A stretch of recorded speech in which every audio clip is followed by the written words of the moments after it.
July 29th, 2022. This is Dr. Tanner Tufel, video entry number 1, Dover Demon Examination. The plan is to capture the Dover Demon in order to conduct a thorough analysis of the creature. This specimen has only 2 reported sightings, making actionable information limited. I will quickly summarize these 2 reports. The first sighting was reported by a young man in the late 1970s, Bill Bartlett. He was driving down a local road in Dover, Massachusetts, when he saw the creature. It was creeping along a low standing stone wall, until he looked back to see if he could see it again, and it disappeared into the nearby woods. The second sighting happened to another young man the very next day. 15-year-old John Baxter was walking home from his girlfriend's house when he reported that something creepy was following him. He turned around to see what it was, and it ran into the woods. He gave chase. That is when he saw it on the top of a gully and saw its otherworldly alien body. Baxter fled the scene. The animal's characteristics seems to fit that of a primate and an amphibian, while also displaying other more mysterious traits. At an approximate height of 4 feet tall, the creature is no larger than a small child. Its skin reflects a rosy gray pigmentation with perceived texture not unlike wet sandpaper. It has long limbs with frog-like hands and feet, each with 5 lengthy, sticky digits. The Baxter report describes a creature gripping the tree with its hands covering the entire circumference of the tree.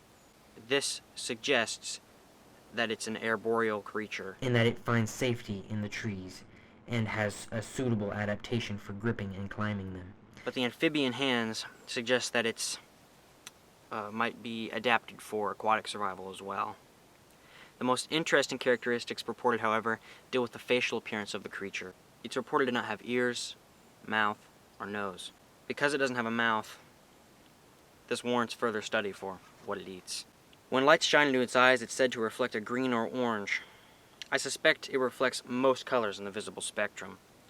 This eye shine, paired with the fact that both sightings happened after dark, leads me to believe that the creature is nocturnal or crepuscular at the very least.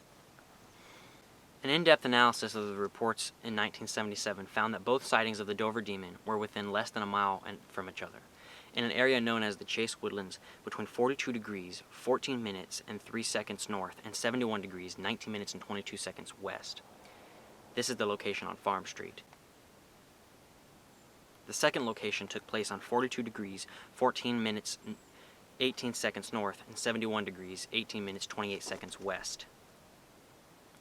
This is the spot along Miller Road. Since the creature is likely arboreal and possibly aqueous, the best habitat seems to be the wooded areas near accessible water. That makes the wooded areas near Charles River and Farm Pond in Dover, Massachusetts, the most likely habitat for the Dover Demon.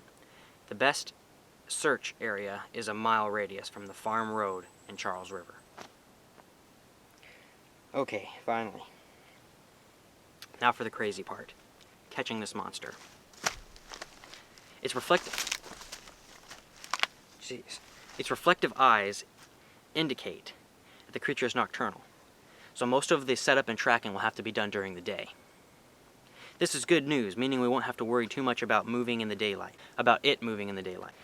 as long as we're careful not to give ourselves away. This creature most probably can climb, so I'm going to focus most of my attention on the trees. The goal will be to get the creature down on the ground. Since we don't know its diet, we can't effectively bait it by normal means, but we do know that this creature is scared of humans and will run away in most cases. Yet its curiosity causes it to investigate new or unknown things, so we will try 2 different methods. In the second report, John Baxter said that it was following shortly behind him, saying that the creature was curious about him, or at the least hungry, and was looking for something to eat. So plan A will involve me sitting on a tree for an entire night without starting a fire or doing anything intimidating to scare the creature. Hopefully, the creature will be curious and come to me on its own. Unlikely that will happen, I came up with Plan B. Plan B entails netting a target area and putting cones on all the trees so that it can't climb up the tree. Go to all areas over the woods and scare the creature into the target, into the controlled area where it can be caught in the net. Once it's on the ground, in the net, we can get evidence of the creature's existence by taking pictures and videos.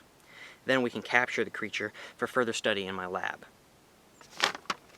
Until then, I'll keep updating my notes on this cryptid and prepare to study the next hidden animal.